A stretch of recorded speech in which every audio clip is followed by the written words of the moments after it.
What's up, everybody? Tonight, we're going to explore why you wouldn't last a day in the age of the Crusades. Let's not wait. The story begins now. Let us gently drift back in time, far, far away from the comforts and conveniences we now take for granted.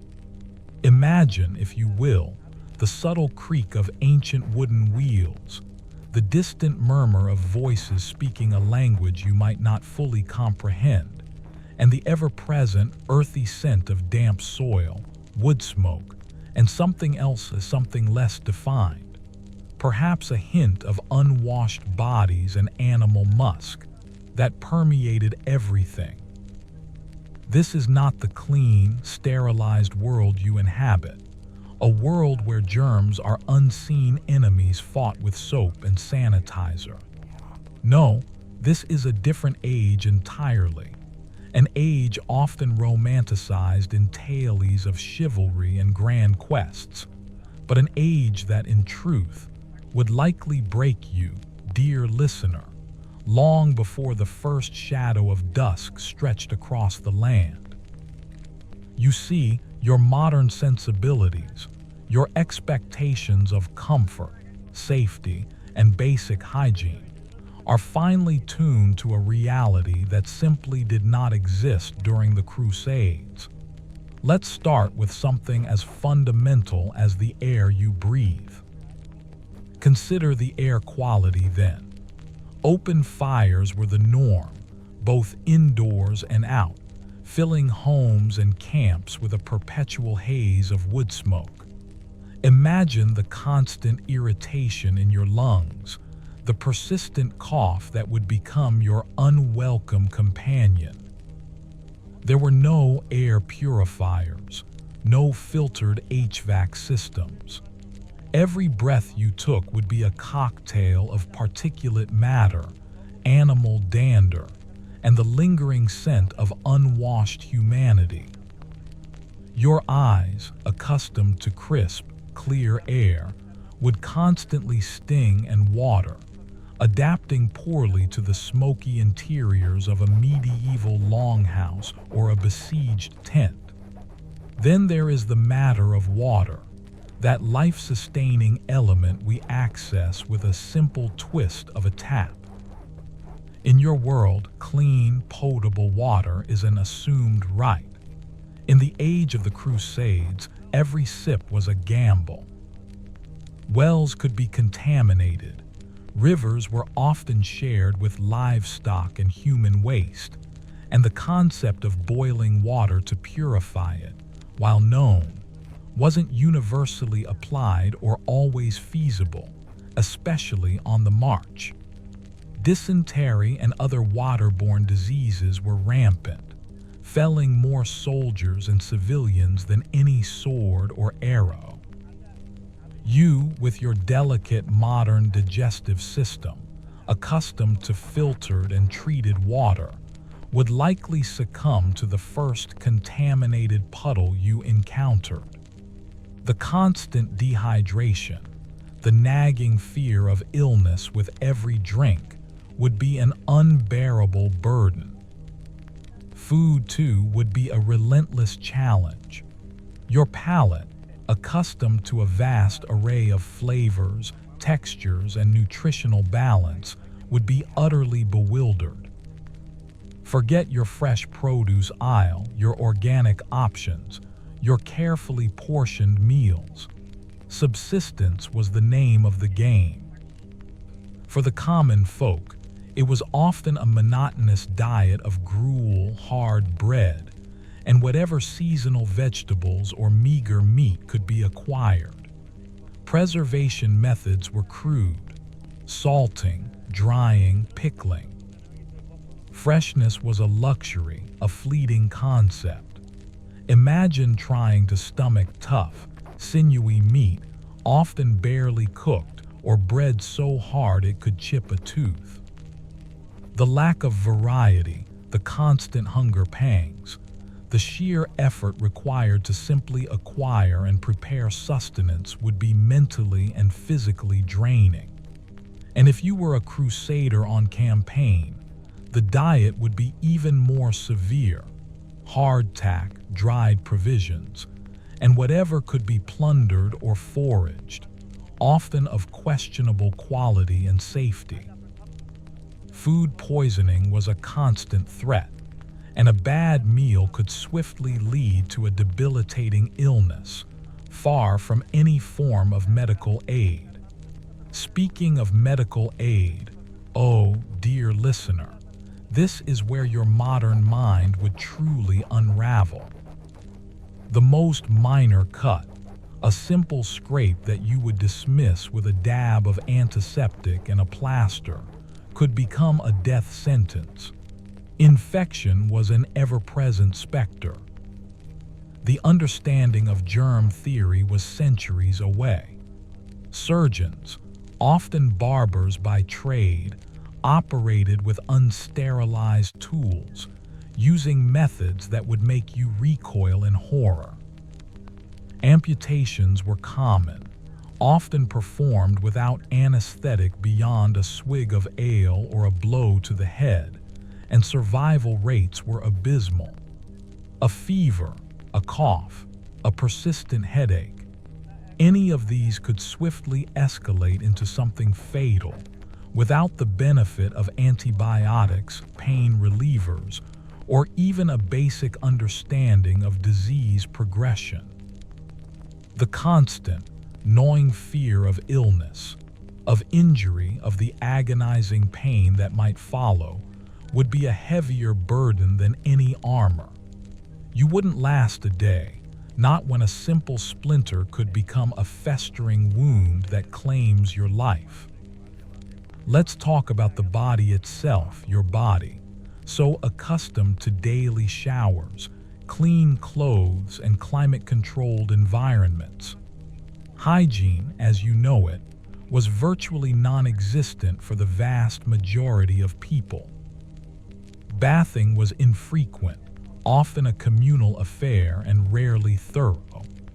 Clothes were worn for weeks, sometimes months, without washing, leading to infestations of lice, fleas, and other parasites. Imagine the incessant itching, the uncomfortable feeling of grime on your skin, the pervasive body odor, not just your own, but everyone else's. The sheer sensory overload of unpleasant smells and textures would be a constant assault on your senses. And then there's sanitation. Human and animal waste was often disposed of haphazardly, attracting flies and spreading disease. Your delicate sensibilities would be overwhelmed, your stomach constantly churning. The modern concept of personal space and cleanliness would be utterly alien in this world, and you would find yourself constantly assaulted by the realities of an unhygienic existence. And what about sleep? That precious respite, that deep, undisturbed slumber you crave after a long day. In the age of the Crusades, sleep was a fragile luxury. Beds, if you even had one, were often straw-filled sacks shared with family members, or perhaps a rough pallet on a cold, damp floor. There were no blackout curtains, no soundproofing. The nights were alive with the sounds of animals, the wind rattling through ill-fitting windows, the murmurs of restless sleepers, or, if you were in a camp, the constant vigilance against attack. Your circadian rhythm, so carefully regulated by artificial light and routine, would be thrown into utter disarray. The pervasive cold in winter, the suffocating heat in summer, the constant discomfort, the ever-present threat of danger, all would conspire to deny you true restorative sleep. Chronic sleep deprivation, combined with the other hardships, would quickly erode your mental and physical resilience. Consider the sheer physical labor involved in daily life. Your hands, accustomed to keyboards and touchscreens, would be soft and uncalloused. Your muscles, perhaps toned by a gym routine, would be unprepared for the relentless, back-breaking toil required for survival. Fetching water, chopping wood, grinding grain, tending fields, constructing simple shelters, these were not hobbies but necessities.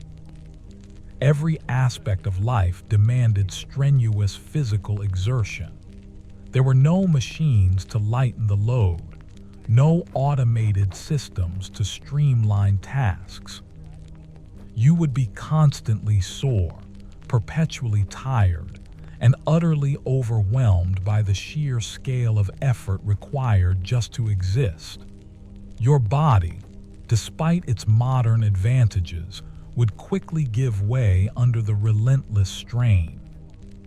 The cold, oh, the biting, relentless cold of winter. Your homes are insulated, heated with a flick of a switch. In the medieval world, warmth was a constant battle. Drafty homes, insufficient clothing, and the scarcity of fuel meant that winter was a period of intense suffering. Frostbite, hypothermia, and respiratory illnesses were common killers. Imagine the bone-deep chill that penetrates your very core, the constant shivering, the pain in your fingers and toes, never truly warm. Your modern understanding of comfort would be shattered by the sheer brutality of a medieval winter, especially if you were on campaign, sleeping in thin tents or out in the open. And then there's the pervasive fear. Not the abstract anxieties of modern life, but a visceral, immediate fear for your very existence. Bandits roamed the roads. Neighboring lords might decide to raid your village. Wild animals posed a constant threat. Disease could strike at any moment, and if you were a crusader, the threat of violent death in battle was omnipresent. There was no social safety net, no police force to call, no emergency services. Justice, when it existed, was often brutal and swift. The constant state of hypervigilance, the gnawing anxiety that anything could happen at any moment, would be a profound psychological burden. Your nervous system, accustomed to relative peace and order, would be in a perpetual state of alarm, leading to exhaustion and paranoia. The noise, or rather, the lack of what you consider noise, and the presence of what you would find jarring. There was no constant hum of electricity, no distant drone of traffic, no ubiquitous background music. Instead, there was the wind, the rustle of leaves, the calls of animals, the occasional shouts of people, the clang of a blacksmith's hammer, the creak of carts. These might sound idyllic, but the absence of familiar sounds and the presence of unfamiliar ones would create a sense of unease. And in times of war, the sounds would be terrifying. The clash of steel, the screams of the wounded, the pounding hooves of horses, the roar of a siege engine. Your auditory landscape would be completely redefined, and often not in a comforting way. Consider your personal freedom, your autonomy. In the age of the Crusades, your place in society was largely determined by birth. If you were a peasant, you remained a peasant. If you were a noble, your life was dictated by alliances, duties, and political machinations. The concept of choosing your own path, pursuing your own dreams, or even expressing dissenting opinions was largely alien. You would be bound by feudal obligations, by community expectations, by the will of your Lord or your family. The lack of individual agency, the stifling conformity, would be a profound shock to your modern, independent spirit.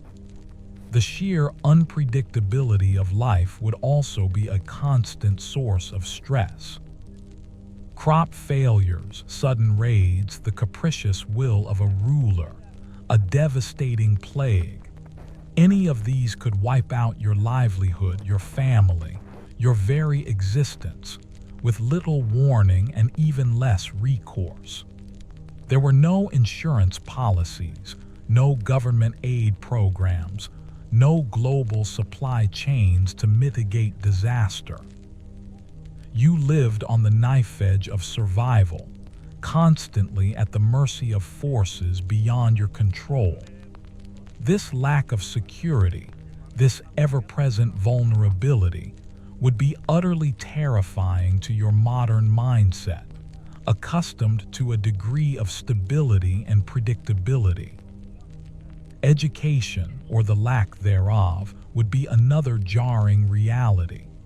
For the vast majority, literacy was a rare skill, confined to the clergy and a select few nobles. Your access to information, your ability to read, to learn, to explore ideas, would be severely curtailed. News traveled slowly, often distorted by rumor and superstition. The world would feel smaller, more circumscribed, and your intellectual curiosity would find few outlets. The reliance on oral tradition, the absence of widespread written knowledge, would be a profound cultural shock, making you feel intellectually isolated and disempowered. Your understanding of justice would also be challenged. The legal systems of the time were often arbitrary, brutal, and heavily biased towards the powerful. Trials by ordeal, public executions, and severe corporal punishments were common. The concept of due process, of universal human rights, was centuries away. If you were accused of a crime, your fate could rest on the whim of a judge or the outcome of a combat.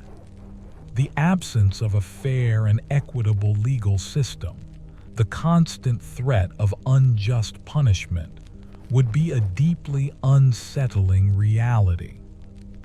Think about clothing. Your breathable fabrics, your comfortable shoes, your wide array of choices. In the medieval world, clothing was functional, durable, and often uncomfortable. Wool and linen were the primary materials, heavy and scratchy against the skin. Shoes were simple leather affairs, offering little cushioning or support. You would constantly be too hot or too cold, chafed by rough fabrics, and limited in your range of movement by restrictive garments. The simple act of dressing would become a chore, and the lack of comfort would be a constant, minor torment. And then there's the spiritual landscape. Religion permeated every aspect of life, guiding decisions, shaping morality, and offering both comfort and fear. Your secular upbringing, your diverse spiritual beliefs, would be confronted by a monolithic religious structure that demanded unwavering adherence. Heresy was a grave crime. Dissent was often met with brutal repression. The constant pressure to conform, the pervasive fear of eternal damnation, would be a profound psychological burden, especially if your own beliefs did not align with the dominant dogma. The role of faith was not merely personal, it was a societal cornerstone, and navigating this would require a complete reorientation of your worldview. The sheer slowness of everything would also be a test of your patience. Communication was agonizingly slow, travel even more so. A journey that takes you hours by car or plane would take weeks or months by foot or horse-drawn cart. News from distant lands would arrive months after the events transpired, if at all. Your modern expectation of instant gratification, of immediate access to information and connection, would be utterly frustrated. The world moved at a glacial pace, demanding a level of patience and acceptance that you simply do not possess. Imagine the smell, not just a faint whiff, but a constant, overwhelming assault on your olfactory senses.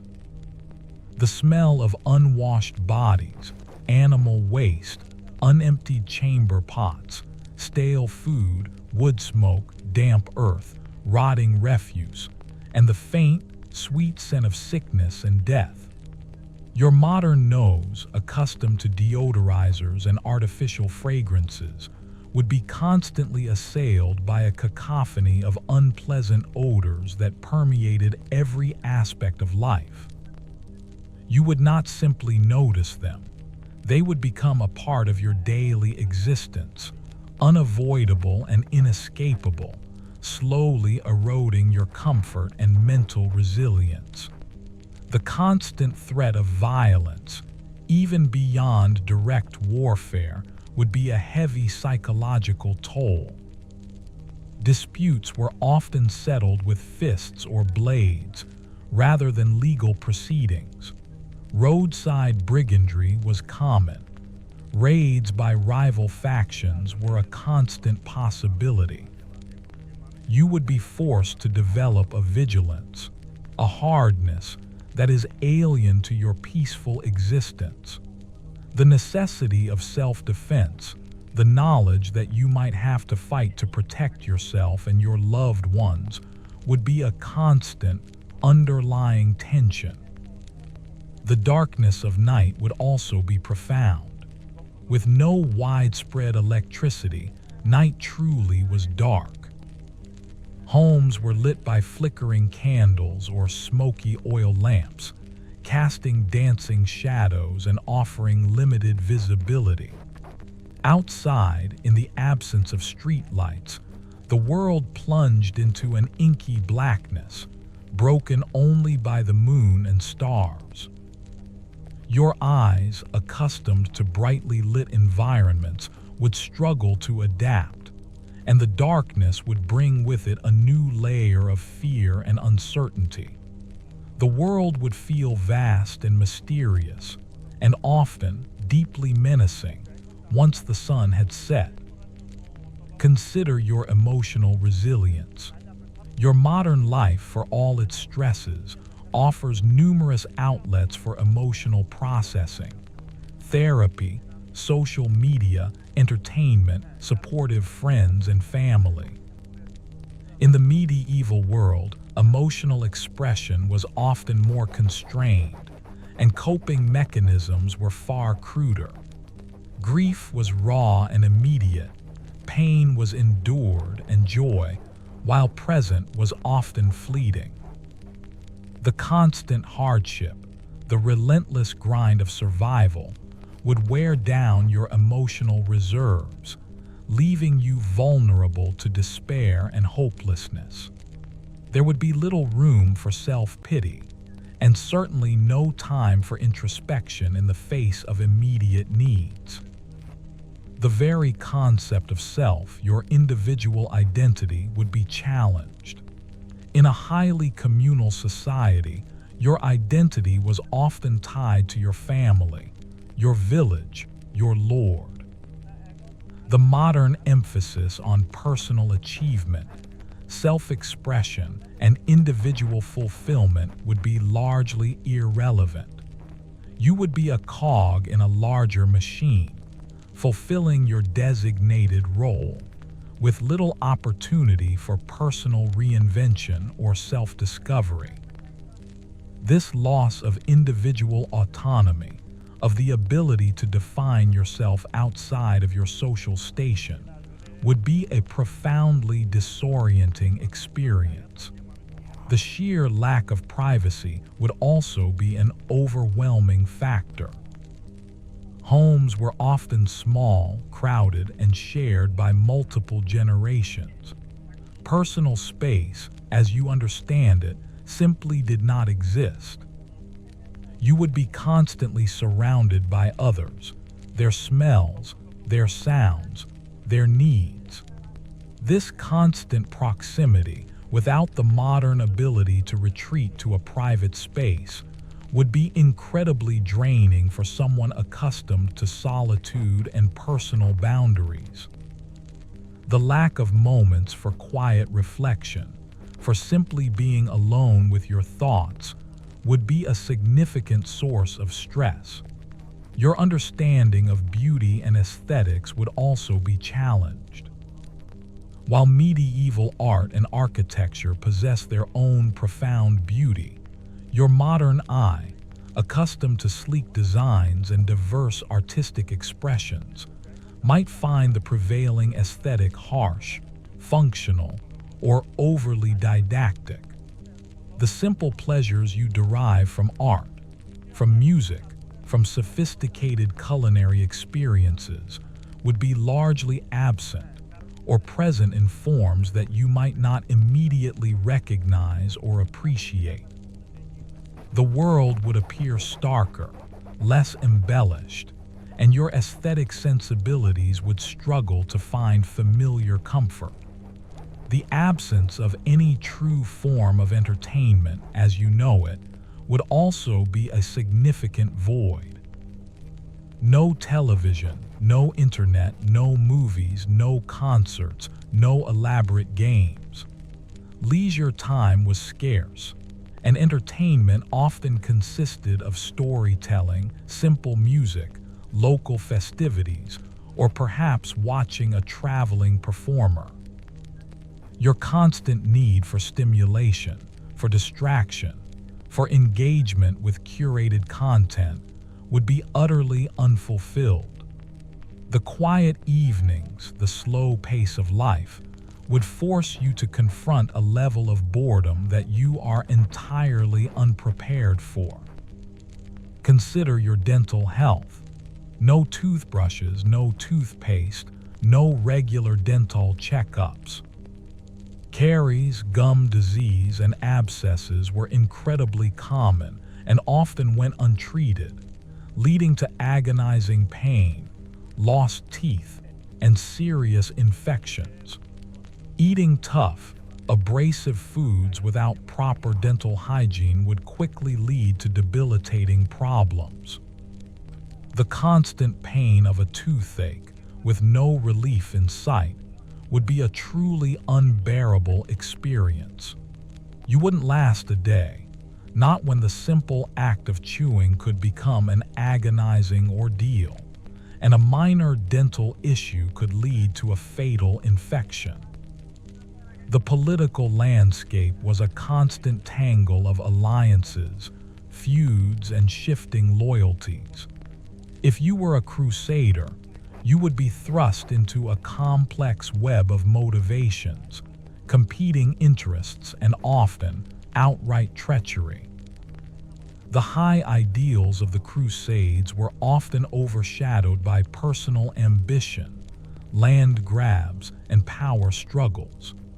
Your modern ethical framework, your expectation of transparency and fair play, would be utterly bewildered by the Machiavellian intricacies of medieval politics. Trust would be a dangerous commodity, and betrayal an ever-present possibility. The very landscape itself would be a stark contrast. Vast tracts of untouched wilderness, dense forests, rugged mountains, and uncultivated plains. While beautiful in their own way, they were also dangerous, filled with wild animals and the possibility of getting lost. Roads were often little more than muddy tracks, difficult to traverse. Travel was arduous and risky. Your reliance on GPS, on clearly marked routes, on well-maintained infrastructure would be completely undermined. The sheer effort required to move from one place to another would be a constant physical and mental challenge. The concept of a weekend of dedicated leisure time simply did not exist for the majority. Work was a continuous cycle, dictated by the seasons and the demands of survival. There were holy days and feast days, offering some respite, but the idea of a regular, uninterrupted period of rest and recreation is a modern invention. Your body and mind, accustomed to regular breaks and opportunities to recharge, would be subjected to a relentless grind of labor, with little opportunity for genuine relaxation. Even the way time was perceived would be different. Clocks were rare, and time was often measured by the sun, by church bells, or by the rhythms of agricultural life. The precise, minute-by-minute scheduling of your modern life would be utterly irrelevant. This looser, more fluid relationship with time might initially seem appealing, but it would quickly become frustrating for someone accustomed to punctuality and efficiency. Appointments would be vague, plans subject to unpredictable delays, and the entire pace of life would be profoundly slower than anything you have ever experienced. And let's not forget about disease.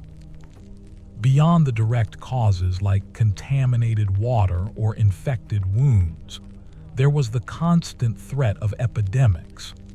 The Black Death was still some centuries away, but various forms of plague, smallpox, influenza, and other highly contagious diseases swept through communities with terrifying regularity. With no understanding of viruses or bacteria, no vaccines, and limited medical knowledge, these outbreaks were devastating. You, with your robust immune system bolstered by vaccinations and modern medicine, would be utterly defenseless against the virulent pathogens of the medieval world. The fear of contagion, the sight of loved ones succumbing to inexplicable illnesses, would be a constant, soul-crushing reality. You wouldn't last a day, not when a simple cough could herald a swift, agonizing end for you and everyone around you. The constant need for vigilance, especially for women, would be another deeply unsettling aspect. The medieval world was a patriarchal society, and women often had limited rights and were vulnerable to abduction, assault, and forced marriage. The modern concepts of personal safety, consent, and gender equality were virtually non-existent. You, with your expectations of respect and autonomy, would find yourself in a society where your gender dictated severe limitations and heightened personal risks, forcing a constant state of apprehension and defensiveness. The lack of effective communication over distances would also be a source of profound isolation. Letters were rare, expensive, and carried by unreliable messengers. There were no telephones, no internet, no instant messaging. If you were separated from loved ones, contact could be severed for months, years, or even permanently. The emotional toll of this separation, the gnawing uncertainty about the fate of those you cared about, would be a profound psychological burden. Your modern need for constant connection would be utterly unfulfilled. Consider the role of superstition and folk beliefs. While religious dogma was powerful, so too were ancient beliefs in spirits, curses, charms, and omens. These beliefs permeated daily life, influencing decisions and shaping perceptions of the world. Your scientific, rational mindset would be constantly challenged by a worldview steeped in magic and the supernatural. Dismissing these beliefs would be seen as foolish or even dangerous, and navigating a society where such ideas held sway would require a significant reorientation of your understanding of reality.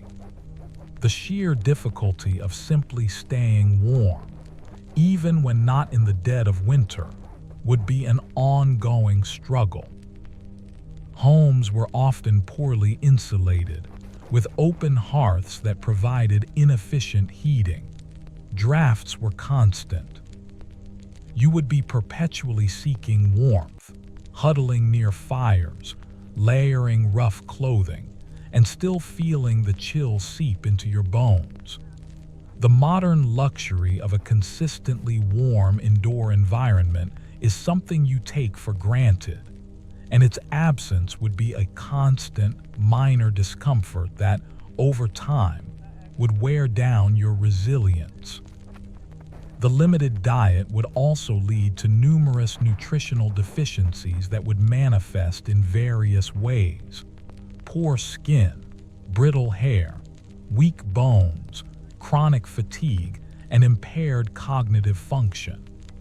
Your body, accustomed to a rich array of vitamins and minerals, would quickly suffer the consequences of a diet often lacking in fresh produce, lean protein, and diverse food sources.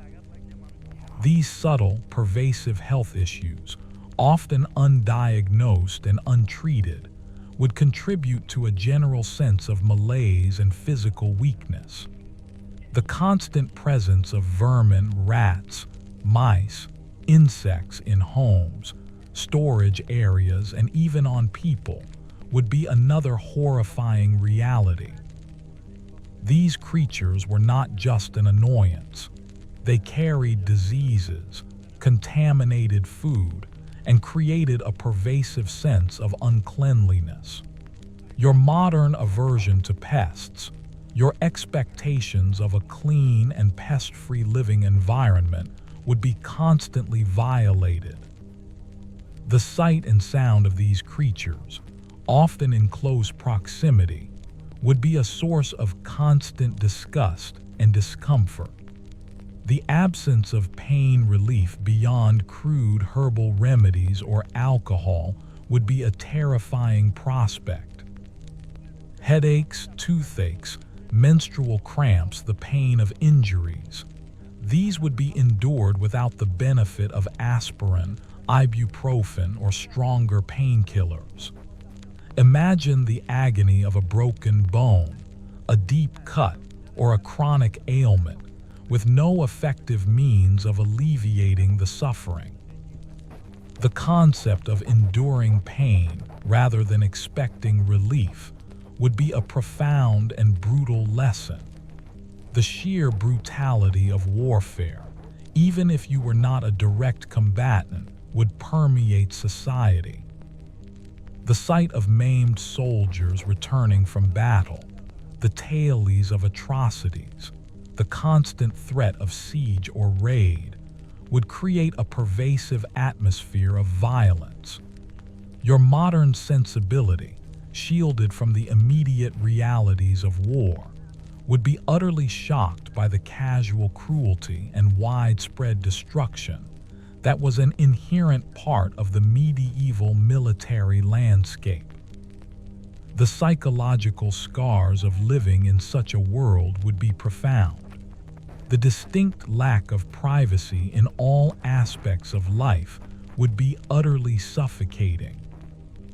Not only in your home, but in your daily tasks. When fetching water, when working in the fields, when attending church, You would always be under the gaze of others.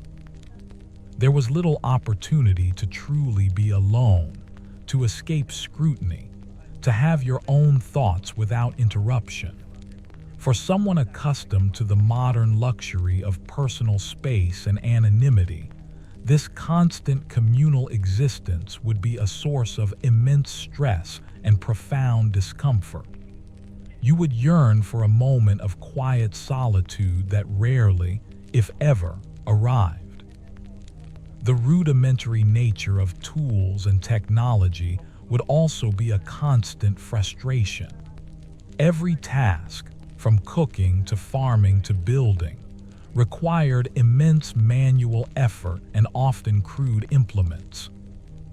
There were no power tools, no complex machinery, no mass production.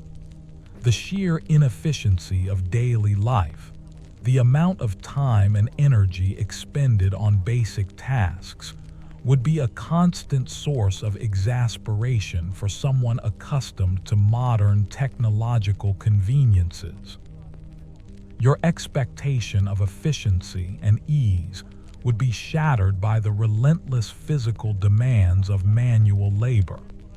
The limited lifespan itself would shape all experiences. The average life expectancy was significantly lower, with many not surviving childhood. The world was simply a place where life was short and often brutal. This pervasive awareness of mortality, the constant presence of death, would profoundly affect your perspective on life, on love, on aspirations. Your modern mindset, with its expectation of a long and fulfilling life, would be confronted by a reality where existence was fleeting and precarious. And finally, the concept of choice itself. Your modern life is built upon a myriad of choices: what to eat, what to wear, where to live, what career to pursue, who to marry. In the age of the Crusades, many of these choices were either non-existent or severely constrained by social status, family obligations, and economic necessity. Your capacity for self-determination, your belief in the power of individual agency, would be fundamentally undermined. You would be a subject of circumstance, rather than a master of your own destiny. And this profound loss of control would be, perhaps, the most crushing realization of all. You would not last a day, not when the very fabric of your being, your ingrained expectations and comforts, would be utterly stripped away, leaving you exposed and vulnerable in a world far harsher and more unforgiving than you could ever possibly imagine. Let us continue this gentle descent into the past, further immersing ourselves in the stark realities that would swiftly shatter your modern composure. Beyond the immediate physical hardships, there lies a labyrinth of social, psychological, and cultural differences that would prove just as insurmountable. Imagine, if you will, the weight of constant, inescapable social hierarchy. Your world champions equality, meritocracy, and the idea that anyone can rise to any station. In the age of the Crusades, your birth determined almost everything. If you were born a peasant, you would likely die a peasant, bound to the land, beholden to your lord. There was little to no social mobility. Your aspirations, your talents, your very sense of self-worth would be constantly constrained by a rigid, unchanging social structure. The frustration of such an existence, the absolute lack of agency to shape your own destiny, would be a crushing psychological burden. Your modern belief in self-improvement and personal achievement would find no fertile ground in this stratified society. Consider the role of physical appearance. Your modern world places a premium on cleanliness, fashionable attire, and a certain aesthetic ideal. In the medieval era, physical beauty was often less about personal grooming and more about robustness, health, and practicality.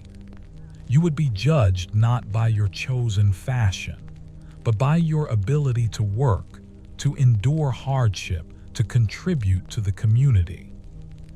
Your skin, accustomed to creams and sunscreens, would quickly become weathered and rough. Your hands, soft and unblemished, would be calloused and scarred from manual labor. The very concept of personal vanity, as you understand it, would be a foreign luxury, swept away by the brutal demands of survival. The pervasive illiteracy, as we touched upon earlier, extends beyond just the inability to read. It means a fundamentally different way of understanding and transmitting information. Stories, laws, histories, and news were passed down orally, making them susceptible to embellishment, omission, and selective memory. There were no objective news sources, no fact-checking.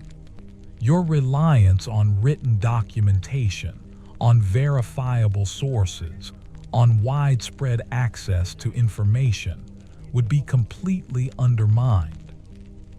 You would be living in a world shaped by rumor, tradition, and the pronouncements of authority figures, making it difficult to form independent opinions or access diverse perspectives. This intellectual isolation would be profoundly unsettling. The concept of time itself, beyond its slower pace, was also linked to religious observance.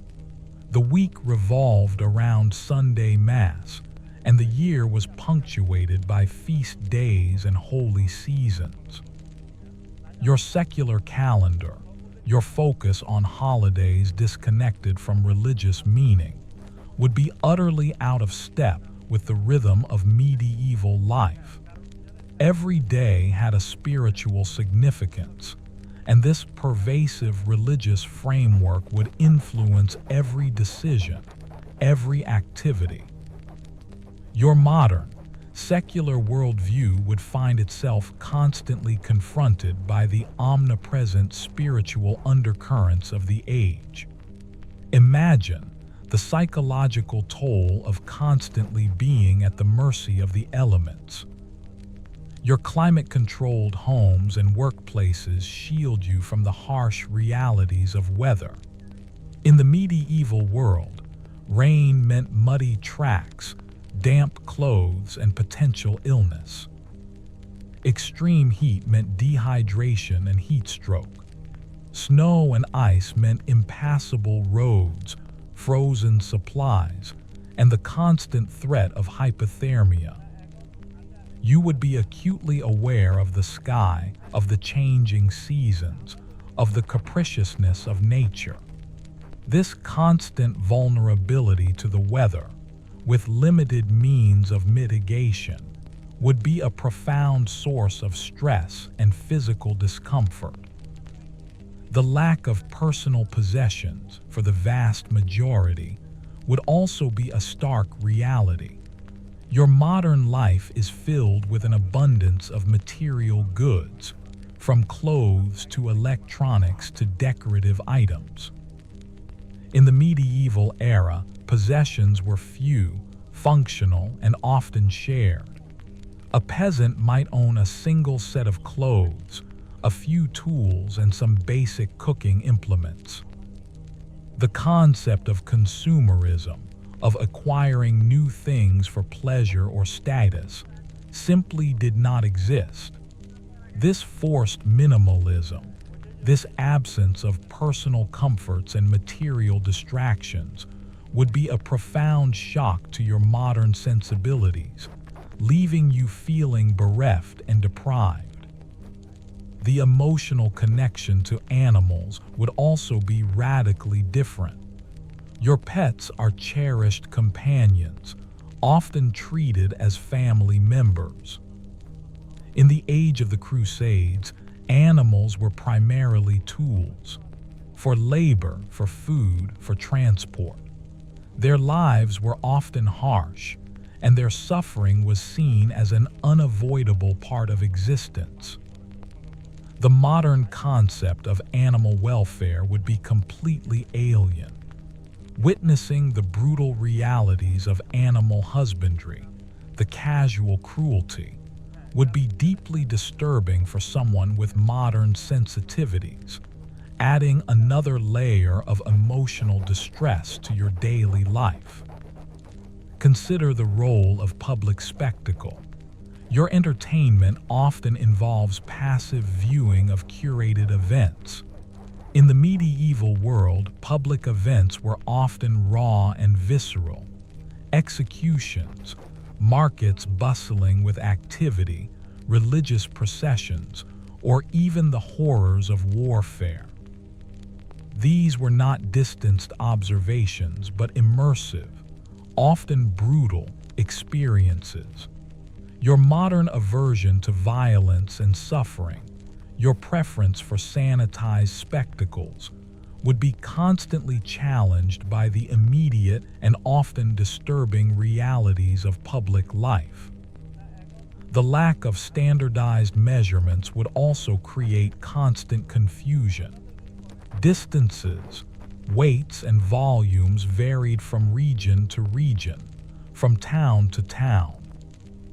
There was no metric system, no universal standards.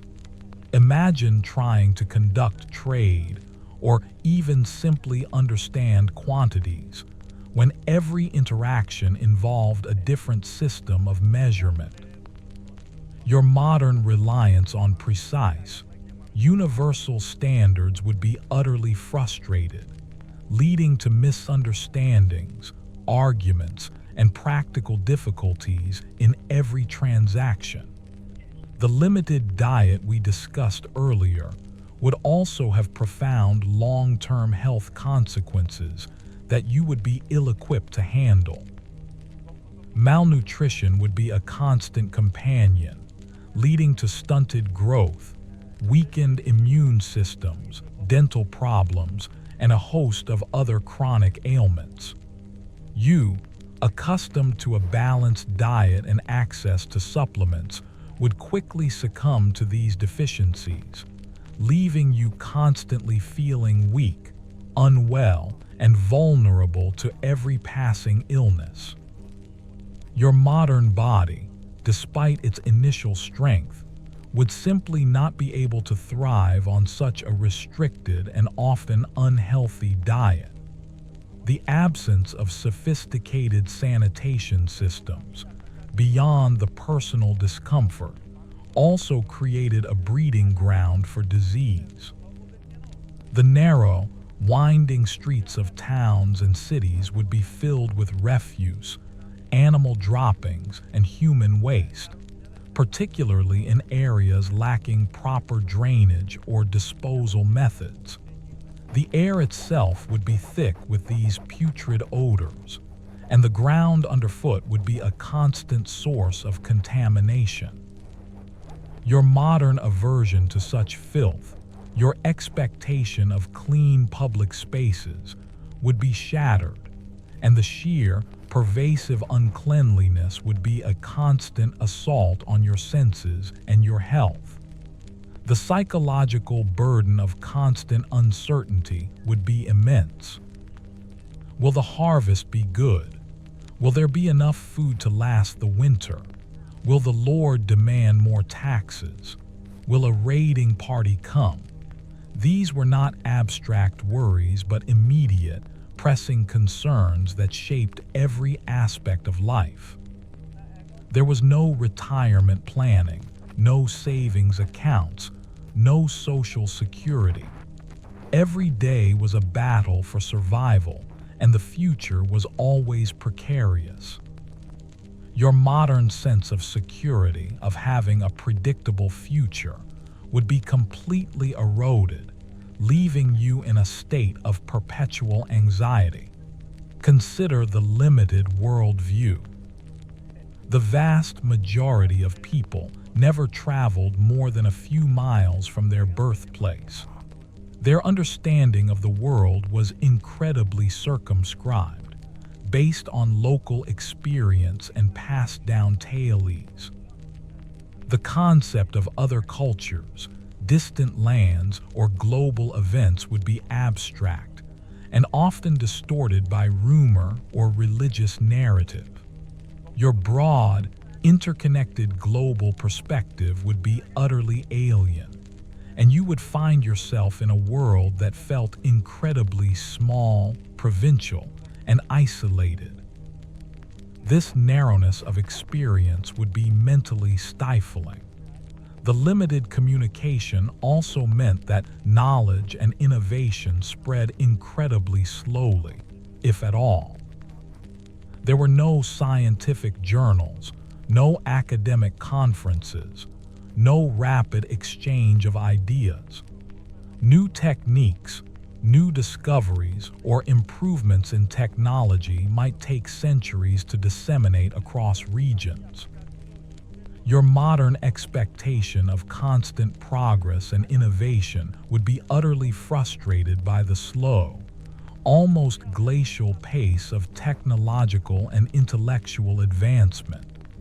The world would feel stagnant, resistant to change, and intellectually frustrating. The sheer difficulty of simply moving around would also be a constant drain. Roads were often poorly maintained, if they existed at all. Travel was dangerous, slow, and expensive. Walking was the primary mode of transport for most people, covering vast distances on foot. Your reliance on cars, public transport, and air travel would be replaced by the arduous reality of physical movement. Every journey, no matter how short, would be an undertaking, requiring effort, time, and often risk. This constant physical exertion for basic mobility would quickly exhaust you. The rudimentary nature of maps, if they existed at all, would leave you utterly disoriented. There was no Google Maps, no detailed cartography. Knowledge of geography was often limited and based on local landmarks or oral descriptions. Navigating unfamiliar territory would be a terrifying prospect, with the constant risk of getting lost, encountering bandits, or stumbling into hostile territory. Your modern sense of spatial awareness, your reliance on precise navigational tools, would be completely useless, leaving you feeling profoundly lost and vulnerable. The lack of copyright or intellectual property laws meant that ideas and creations were freely copied, without attribution or compensation. While this might seem liberating in some ways, it also meant that innovation was often not rewarded, and there was little incentive for individual creators. Your modern understanding of intellectual ownership, of creative rights, would be completely absent. The idea of originality or personal creative expression, as you understand it, would be fundamentally different. The harshness of child-rearing practices would also be deeply unsettling. Children were expected to contribute to the household economy from a young age, and childhood was often short and brutal. Discipline could be severe, and the concept of protecting children's innocence or providing them with extensive education was not widespread.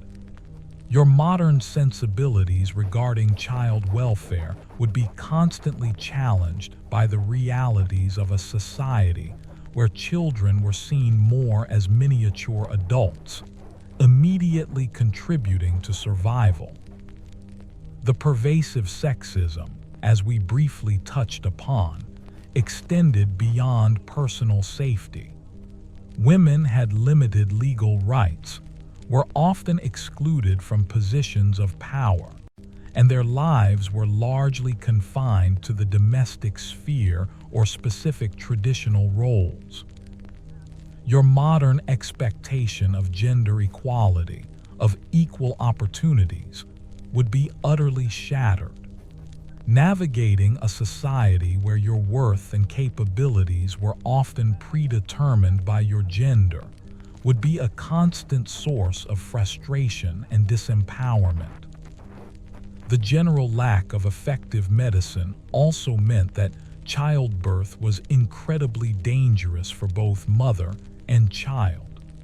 Infant mortality rates were astronomically high, and many women died in labor. Your modern understanding of safe delivery, of prenatal and postnatal care, would be completely absent. The constant fear of losing a child or losing your own life in childbirth would be a profound and terrifying reality for any woman in that era.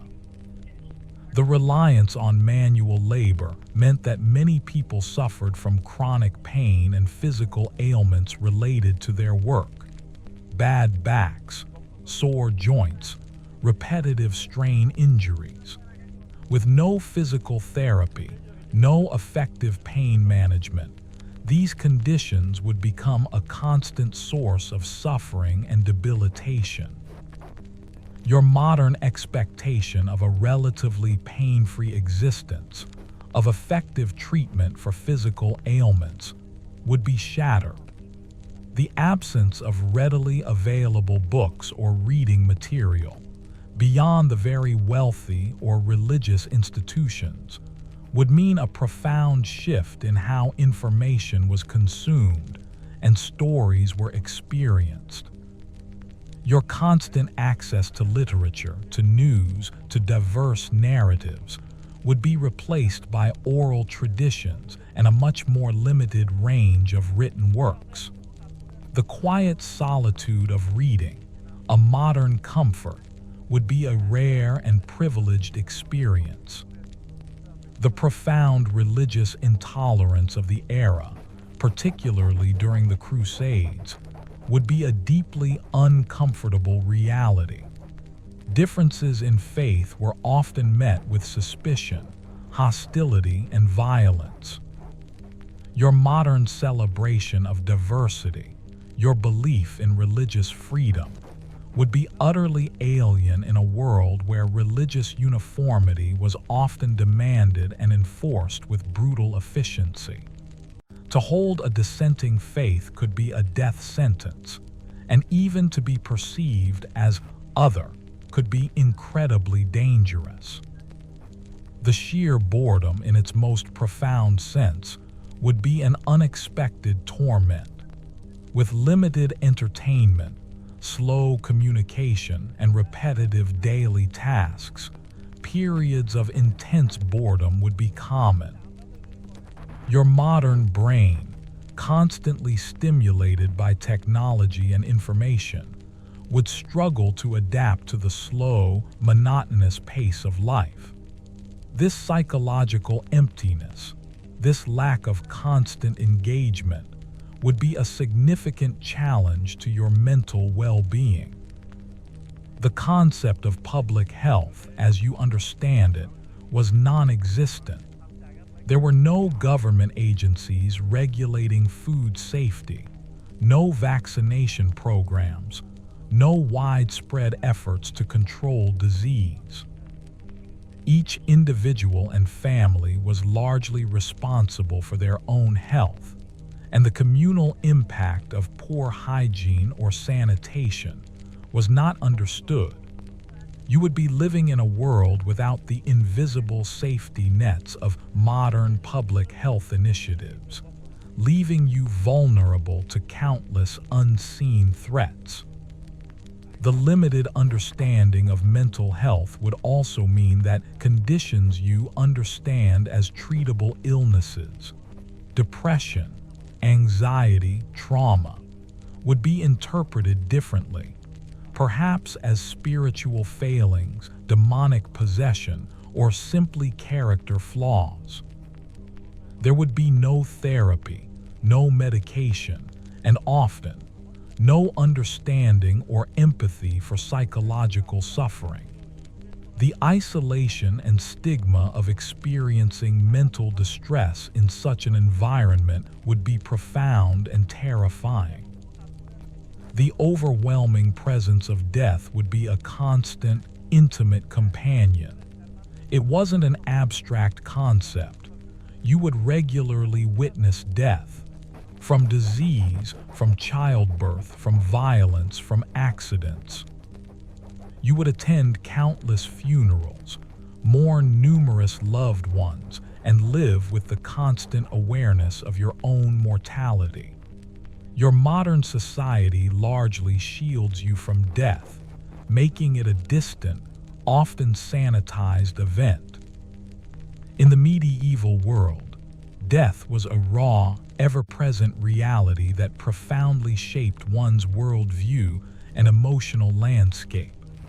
The lack of effective policing or law enforcement in many areas meant that self-justice was often the norm, or justice was administered by local lords with arbitrary power.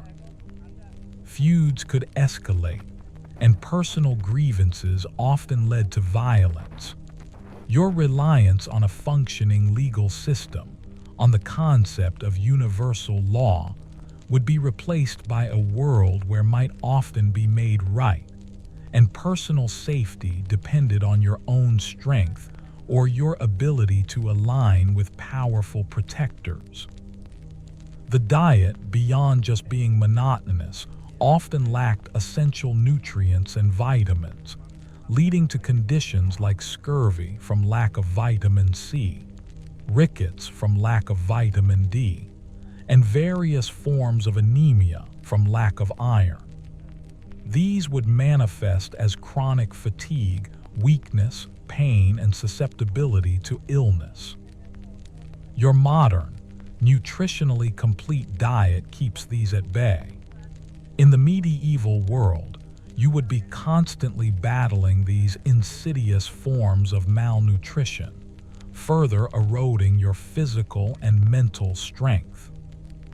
You wouldn't last a day, not when your very body would be slowly failing you due to a lack of basic sustenance. The extreme weather, particularly without modern forecasting, would make travel and daily life incredibly unpredictable and dangerous. A sudden storm could leave you stranded. A cold snap could freeze your supplies.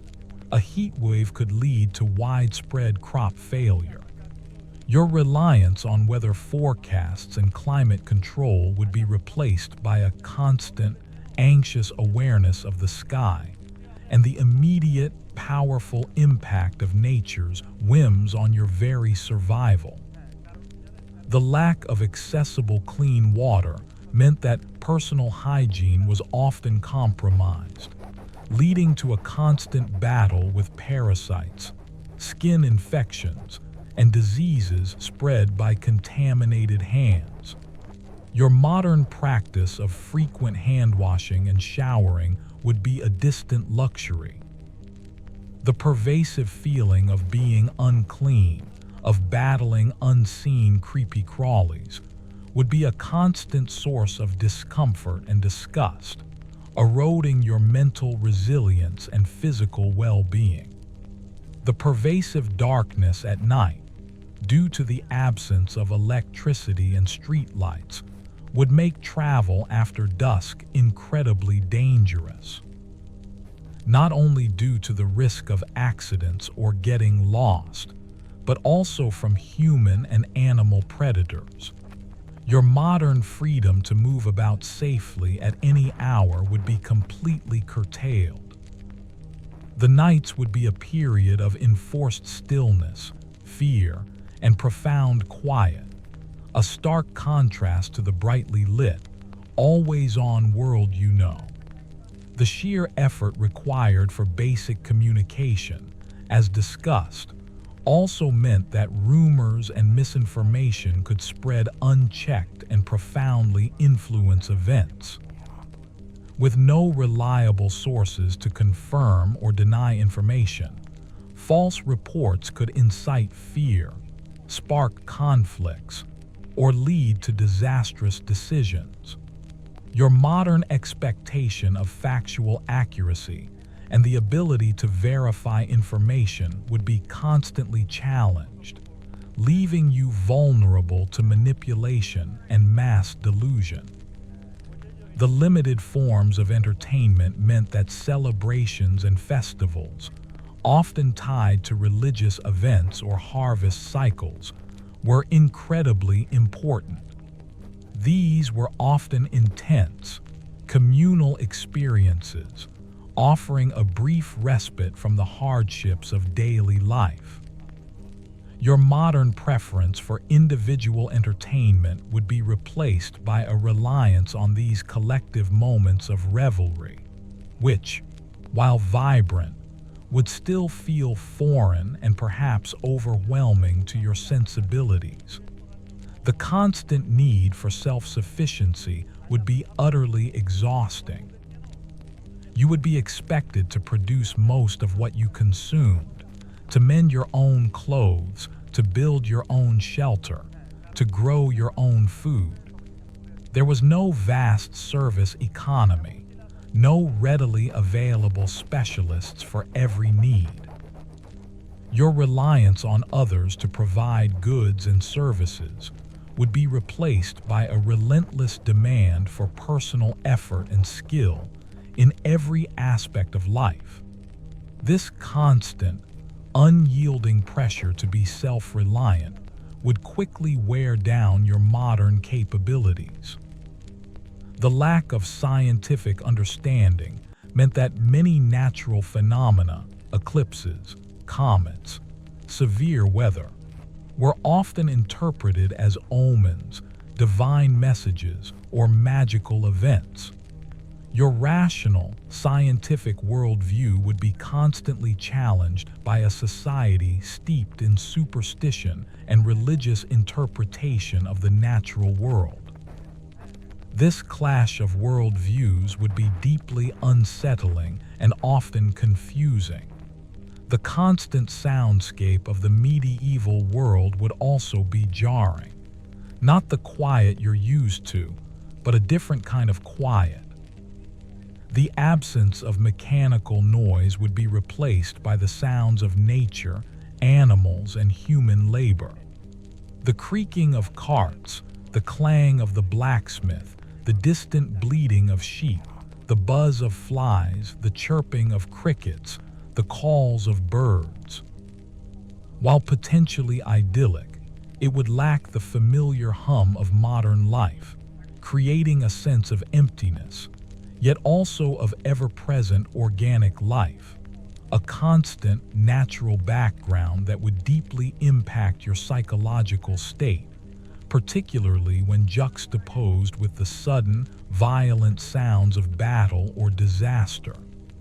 The lack of personal choice in marriage for many, particularly for women, would be another profound challenge. Marriages were often arranged for economic, social, or political reasons, with little regard for personal affection or compatibility. Your modern ideals of romantic love and consensual partnerships would be utterly alien. To be forced into a lifelong union with someone you did not choose or even know well would be a crushing blow to your personal autonomy and emotional well-being. The sheer unpredictability of daily life, beyond major disasters, also meant that plans were constantly subject to change. A delivery might be delayed for weeks. A meeting might be postponed indefinitely. A journey might be interrupted by unforeseen circumstances. Your modern expectation of predictable schedules and reliable plans would be constantly frustrated by the fluid and often chaotic realities of medieval existence. The limited availability of luxury goods, even for the wealthy, would mean a profound difference in what constituted comfort and refinement. Your modern concept of luxury, of sophisticated consumer products, would be non-existent. The simple pleasure of a soft piece of cloth, a well-made tool, or a rare spice would be far more valued, but also far less accessible. This forced austerity, even for those with means, would be a significant cultural shift. The constant need for resourcefulness would be utterly draining.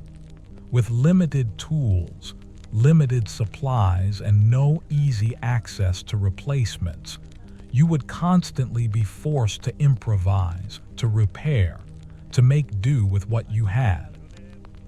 Your modern tendency to simply replace broken items or buy new ones would be impossible. This relentless demand for ingenuity and adaptability would be a constant mental and physical strain, far beyond anything you currently experience. The psychological burden of class distinctions would also be immense. Not only was there no social mobility, but the difference in treatment between a noble and a peasant was profound. A noble had rights and privileges, while a peasant had few. You would be treated with deference or disdain based solely on your birth, rather than your character or achievements. This constant reinforcement of your place in the hierarchy, with its inherent injustices, would be incredibly frustrating and emotionally exhausting. The concept of a career path, as you understand it, was largely absent. Most people followed in the footsteps of their parents, taking up the same trade or working the same land. There was little opportunity for professional development, for changing fields, or for pursuing personal passions as a livelihood. Your modern expectation of a diverse job market and the freedom to pursue various vocations would be utterly unfulfilled. You would be locked into a predetermined role, with little scope for personal growth or professional ambition. The constant physical discomfort beyond specific ailments would be a relentless, low-level torment. The hard surfaces, the rough clothing, the dampness, the smells, the heat, the cold, these would not be isolated incidents but a pervasive background hum of unpleasant sensations. Your modern body, accustomed to softness, warmth, and cleanliness, would be in a constant state of low-grade stress. This unremitting discomfort would slowly erode your psychological and physical resilience, leaving you perpetually irritable and exhausted. You wouldn't last a day, not when the very air you breathe, the ground you walk on, and the clothes you wear are all conspiring to make you profoundly uncomfortable, minute after agonizing minute, hour after excruciating hour. Let us continue to peel back the layers of time, revealing ever more intricate details of a world that would relentlessly challenge your modern existence. Beyond the broad strokes of survival and social structure, there are subtle, yet profoundly impactful, differences in daily life that would wear down your spirit and body. Consider the constant, omnipresent threat of fire. Your homes are built with fire-resistant materials, equipped with smoke detectors and fire extinguishers. In the medieval world, homes were often made of wood, thatch, and other flammable materials. Open flames for cooking and heating were ubiquitous. A single spark, a moment of carelessness, could engulf an entire village or town in a devastating conflagration. The fear of losing everything to fire, the constant vigilance required to prevent it, would be a low-level, gnawing anxiety, a stark contrast to your modern sense of safety and preparedness.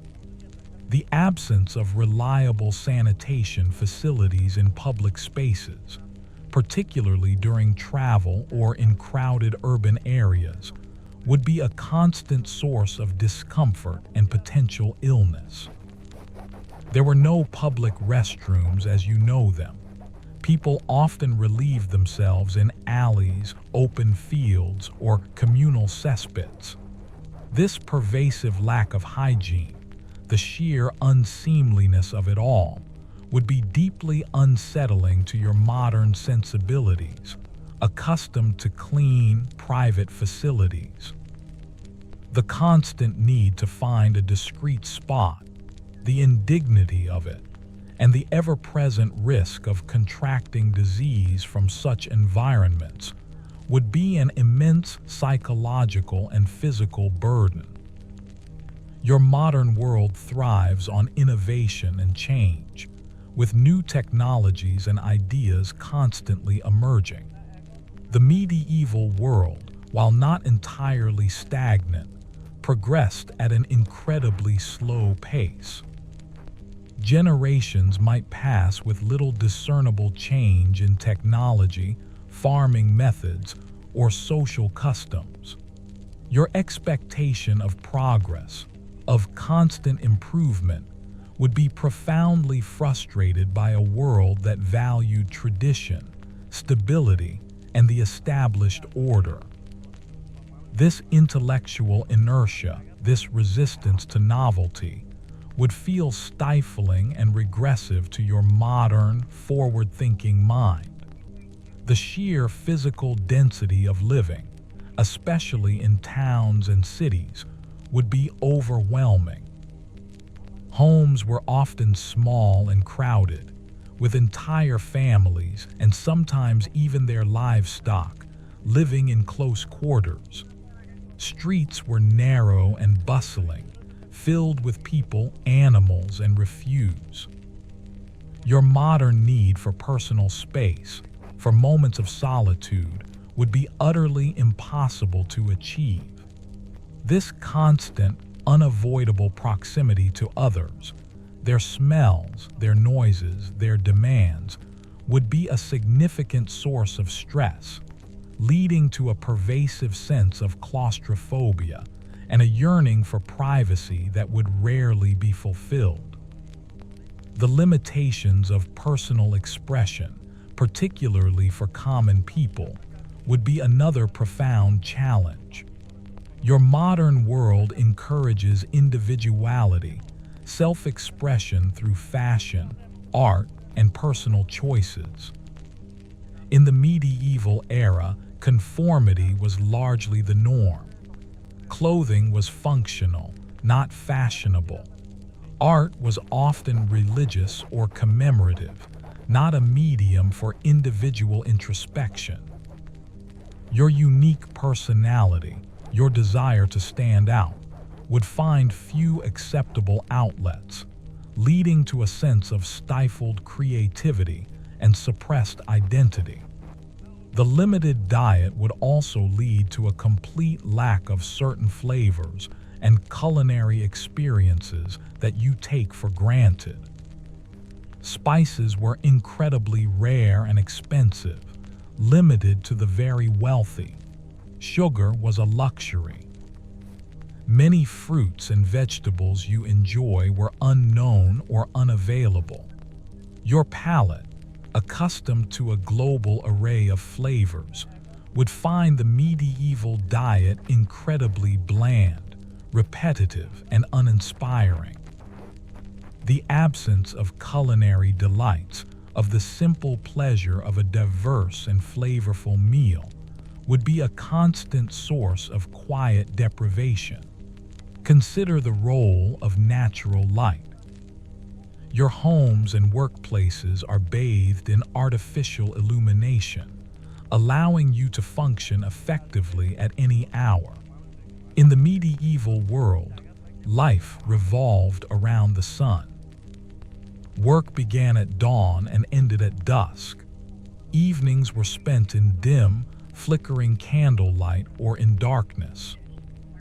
Your eyes, accustomed to bright, constant light, would constantly strain in the gloom, and your body's natural rhythms would be entirely dictated by the rising and setting of the sun. This dependence on natural light would fundamentally alter your sense of time and productivity.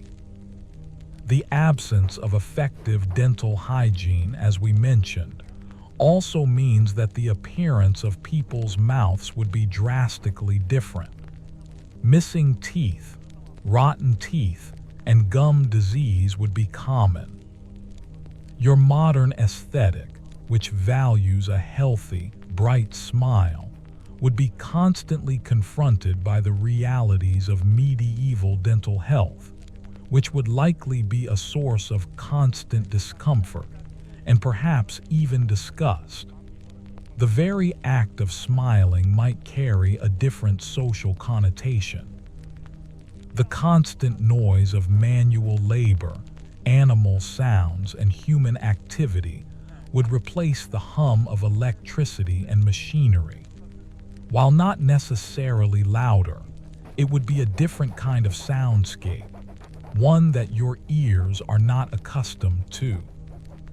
The rhythmic thud of a blacksmith's hammer, the distant lowing of cattle, the shouts of vendors, the creak of wagons, these would be the ambient sounds of your life, a constant, natural symphony that would profoundly alter your auditory perception of the world.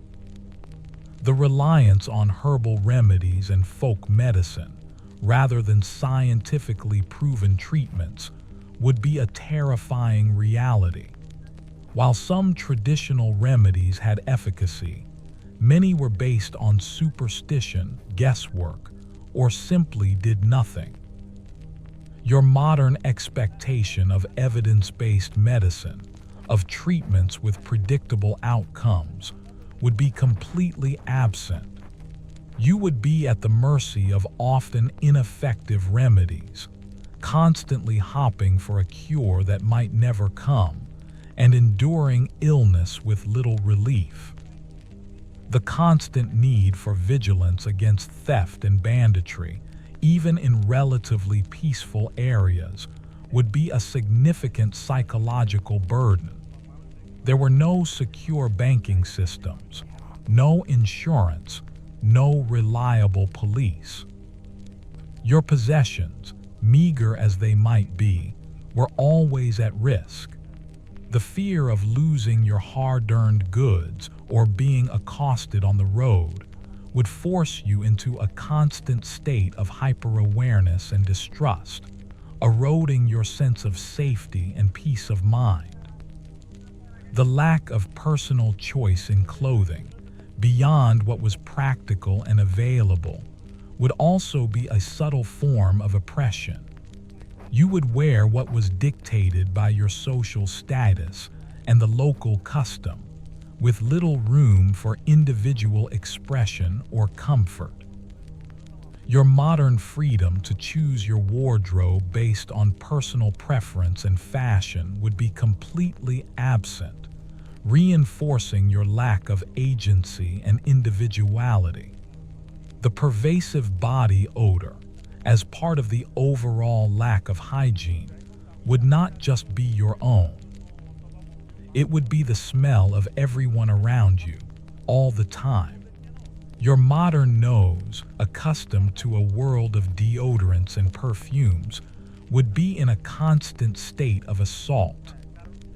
This sensory overload, this inescapable reality of pervasive human and animal smells, would be incredibly difficult to adapt to, contributing to a general sense of discomfort and revulsion. The sheer effort required to wash clothes, often involving boiling water, harsh lye, and strenuous scrubbing by hand, would be an exhausting and time-consuming chore. Your modern convenience of washing machines and readily available detergents would be an unimaginable luxury.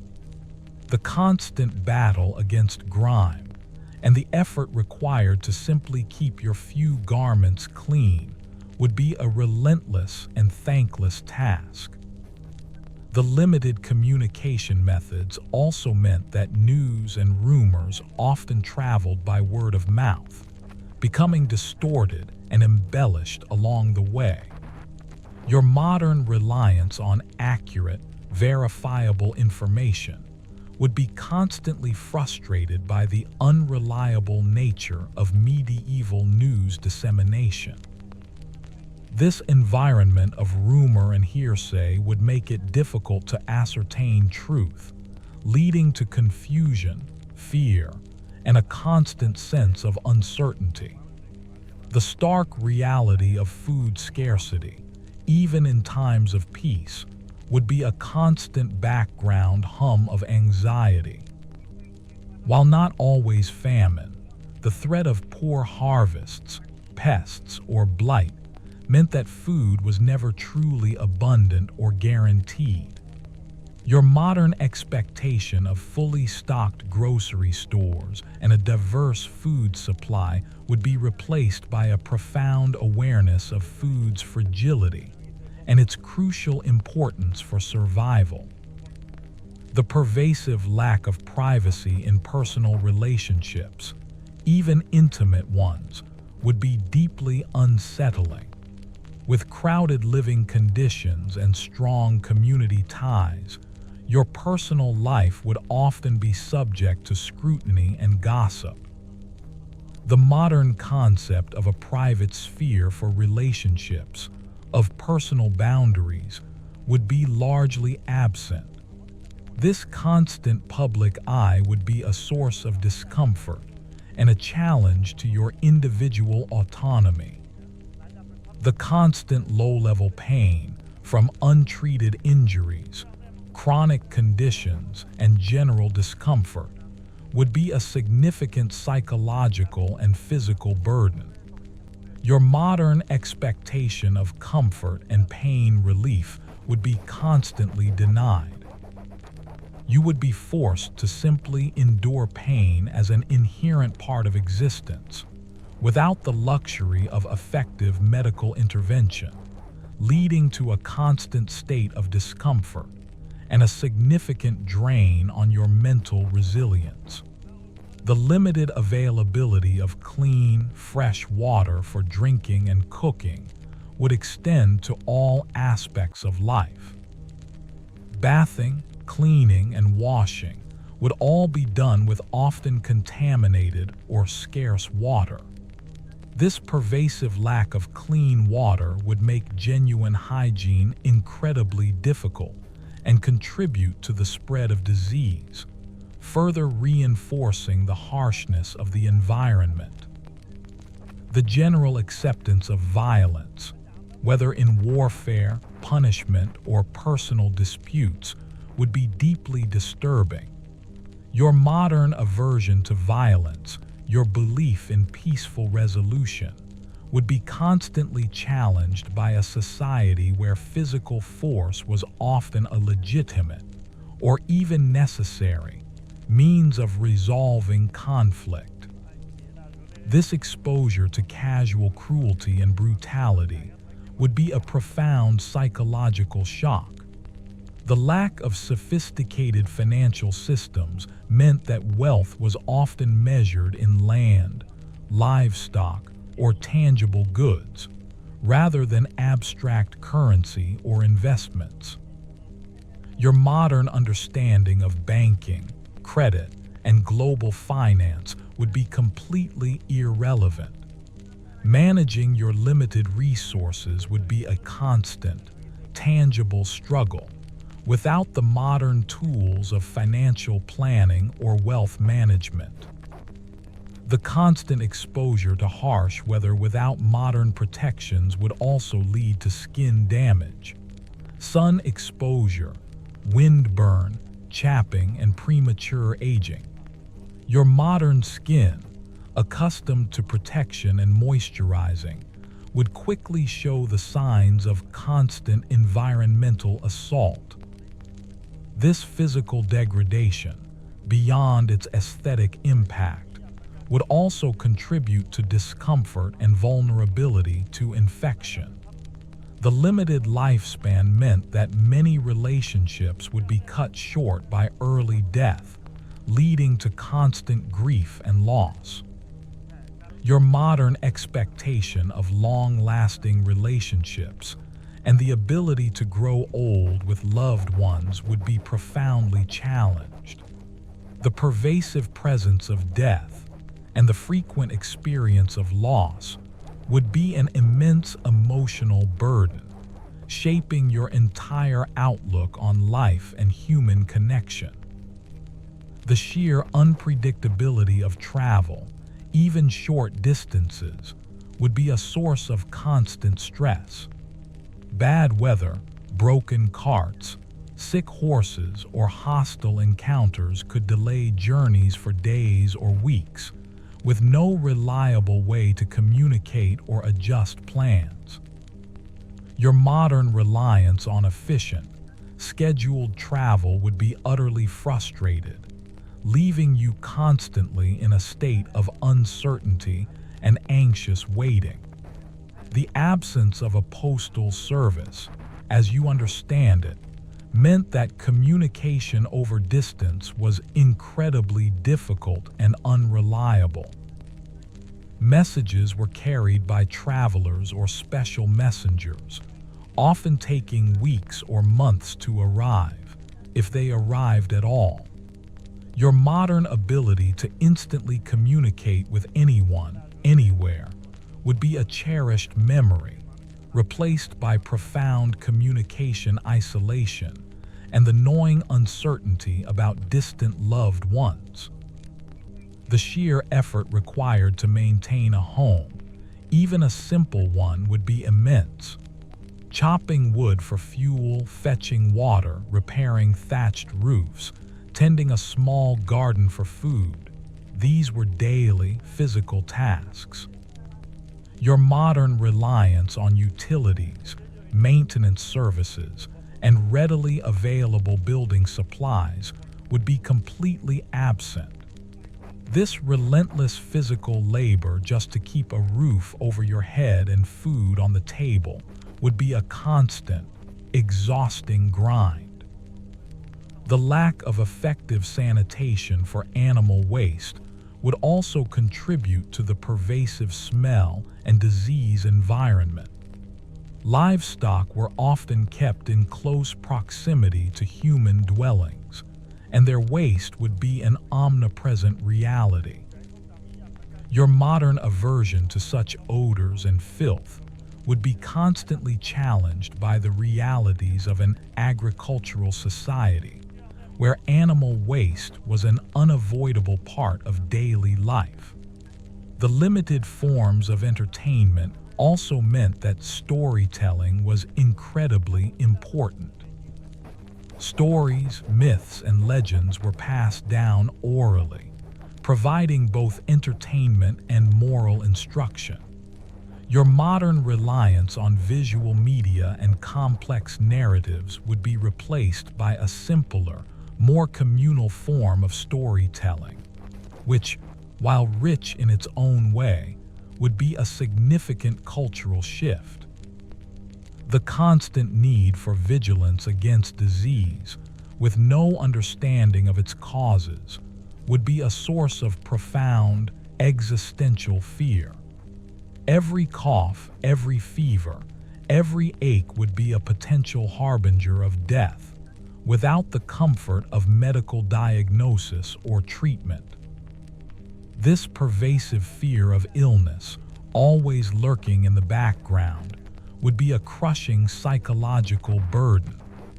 The sheer weight of historical and religious tradition, which permeated every aspect of life, would be overwhelming.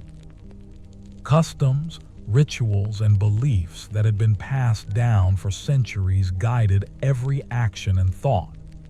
Your modern inclination to question authority, to seek new perspectives, would be constantly challenged by a society deeply rooted in tradition and resistant to change.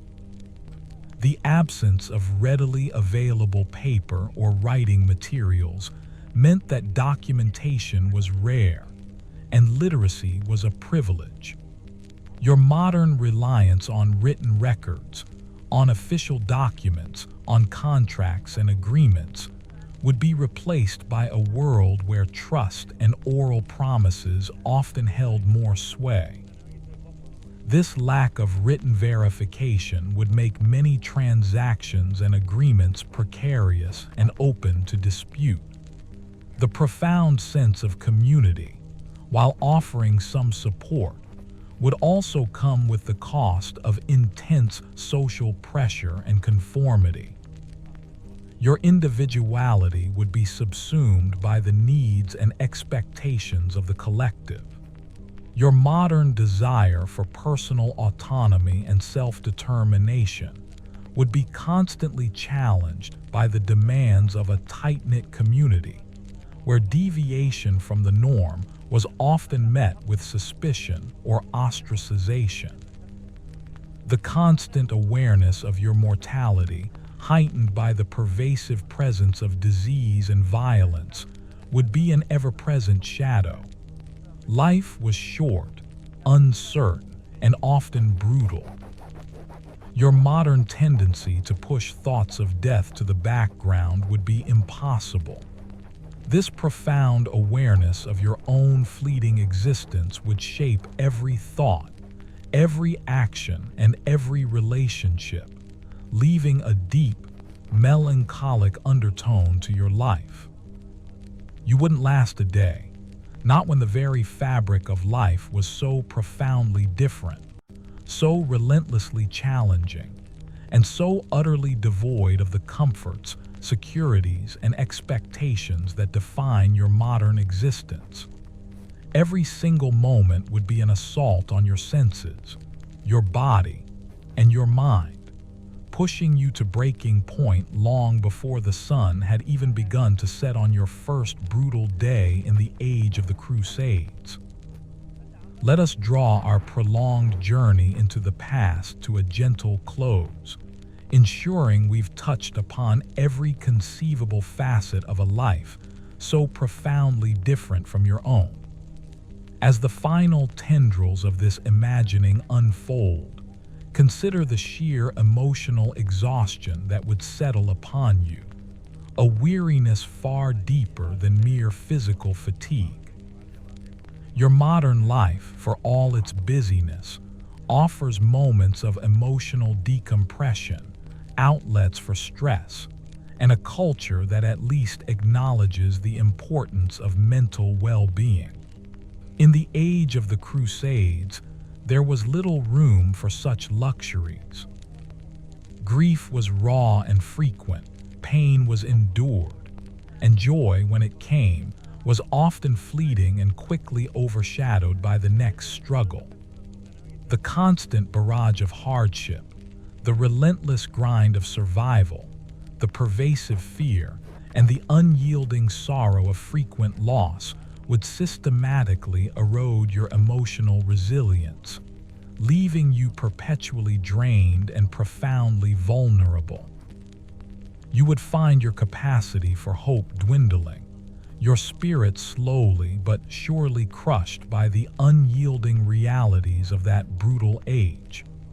Think about the absence of personal aspiration, beyond basic survival. Your world encourages dreams, goal setting, and striving for a better future. In the medieval era, for the vast majority, the future was largely a continuation of the present. Life was a cycle of birth, toil, and death, with little opportunity or even expectation for significant personal advancement. The sheer mental fortitude required to accept such a circumscribed existence, to abandon your deeply ingrained belief in progress and self-improvement, would be an agonizing psychological ordeal. You would feel trapped, stagnant, and utterly devoid of the motivating force of personal ambition. The relationship with nature, too, would be fundamentally different. Your modern world often sees nature as something to be controlled, appreciated from a distance, or enjoyed in curated parks. In the medieval world, nature was an immediate, powerful, and often terrifying force. Forests were dark and dangerous. Rivers could flood, wild animals were a constant threat to livestock and even human life. You would be constantly at the mercy of the elements, intimately aware of nature's power, and forced into a far more respectful, yet fearful, coexistence. Your modern sense of dominion over nature would be utterly shattered. Consider the role of public shamming and corporal punishment. While your justice system has its flaws, the idea of public humiliation or physical beatings as common forms of punishment is largely abhorrent. In the medieval world, such spectacles were routine. Minor offenses could lead to time in the stocks, public flogging, or mutilation. The constant fear of such brutal justice, the pervasive public display of suffering, would be a deeply traumatizing reality. Your modern sense of dignity and human rights would be constantly violated by the stark, brutal realities of medieval law and order. The limited dietary options would not just be bland, but often nutritionally inadequate, leading to chronic low energy and a general feeling of weakness. Your body, accustomed to a steady supply of complex carbohydrates, proteins, and fresh vitamins, would constantly be operating on a deficit. This pervasive physical fatigue, combined with the emotional and psychological burdens, would leave you feeling perpetually sluggish and unable to muster the strength required for daily tasks, let alone any additional hardships. The constant battle with insect infestations, both in your home and on your person, would be another insidious torment. Fleas, lice, bedbugs, and flies were ubiquitous. They were not merely an annoyance but carriers of disease and a constant source of itching, discomfort, and disgust. Your modern aversion to these pests, your expectation of a bug-free living environment, would be constantly violated, adding another layer of irritation and sensory overload to your daily life. The limited understanding of genetics and heredity meant that physical deformities, mental illnesses, or birth defects were often attributed to curses, divine punishment, or witchcraft. There was little empathy or scientific understanding. Those afflicted might be ostracized, feared, or even persecuted. Your modern compassionate and scientific understanding of such conditions would be completely out of place, and the prevailing ignorance and cruelty would be deeply distressing. The sheer difficulty of simply telling time accurately would be a subtle, yet constant, frustration. Sundials, church bells, and hourglasses were imprecise. The modern concept of minutes and seconds, of precise scheduling, would be alien. Your expectation of punctuality and efficient planning would be constantly thwarted by the fluid and often vague measurement of time, leading to misunderstandings and delays. The pervasive sense of fatalism, the belief that one's life was largely predetermined by God or fate, would be a profound challenge to your modern belief in free will and personal agency. While faith could offer comfort, it also often meant a resignation to circumstances, an acceptance of suffering as God's will. This worldview, so different from your own, would profoundly impact your approach to problem solving and your sense of control over your own life. The constant need for vigilance against hostile encounters, whether from rival lords, bandits, or even wild animals, would maintain your nervous system in a perpetual state of alert. There were no safe spaces, no guarantees of security.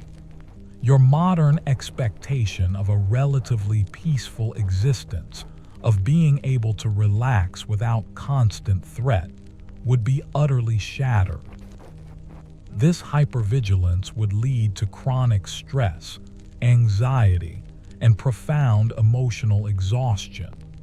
The limited opportunities for personal privacy extended even to death. Funerals were often public affairs, and graves might be communal. The modern concept of a private grieving process, of intimate final moments, would be largely absent. Your profound moments of sorrow would be shared, observed, and integrated into the communal experience, offering little room for individual, secluded mourning. The relentless physical demands of life, from dawn to dusk, would leave you in a constant state of exhaustion. There were no weekends, no leisurely evenings, no long vacations. Work was a continuous cycle, driven by the needs of survival. Your body, accustomed to rest and recovery, would be pushed to its absolute limits, leaving you perpetually tired, sore, and without the energy to do anything but exist. The profound cultural differences in humor and social interaction would also be a subtle challenge. Jokes might be crude, social customs unfamiliar, and gestures or expressions could be misinterpreted. Your modern sense of social ease and your ability to navigate nuanced interactions would be constantly tested, leading to awkwardness, misunderstandings, and a pervasive sense of being an outsider. The sheer unpredictability of harvests, dependent entirely on weather and luck, would create a constant undercurrent of anxiety for everyone. A bad year meant hunger, starvation, and potential death. Your modern assurance of food availability, your detachment from the agricultural cycle, would be replaced by a terrifying awareness of your utter dependence on the whims of nature for your very survival. The absence of any form of reliable news or information beyond local gossip or official pronouncements would leave you intellectually isolated. Your modern access to global events, diverse perspectives, and a constant flow of information would be a distant memory. This intellectual void, this narrowness of understanding, would be deeply frustrating and leave you feeling profoundly disconnected from the wider world. The reliance on a barter economy or on simple forms of currency would mean that transactions were often complex and fraught with uncertainty. Your modern understanding of fixed prices, clear valuations, and easy credit would be completely irrelevant. Every exchange would require negotiation, trust, and a clear understanding of fluctuating values, making even simple purchases a challenge. The constant sensory overload from the smells, the noises, the textures, and the visual clutter of a medieval environment would be utterly exhausting. Your modern brain, accustomed to a more controlled and often sanitized sensory input, would be constantly overwhelmed. This persistent assault on your senses would lead to headaches, irritability, and a profound desire for silence and stillness that would rarely be granted. The profound lack of choices in almost every aspect of life, what to eat, where to live, what to do, who to be, would be the ultimate psychological torment. Your modern identity is built on choice, on the freedom to self-determine. In the age of the Crusades, your life was largely predetermined by birth, circumstance, and authority. This complete lack of personal agency, this stifling conformity, would be a death sentence for your modern spirit. So, dear listener, as our journey through this imagined past concludes, reflect on these realities. It is not merely the absence of technology or the presence of violence, but the cumulative effect of 1,000 tiny deprivations, 1,000 subtle discomforts, 1,000 profound differences that would conspire against you. Your modern body, your modern mind, your modern spirit, so finely tuned to a world of comfort, safety, choice, and abundance, would simply not possess the innate resilience, the brutal adaptability, or the sheer, unyielding hardness required to survive even a single day in the relentless, unforgiving age of the Crusades. You would, quite simply, be broken. And that, dear listener, is why you wouldn't last a day.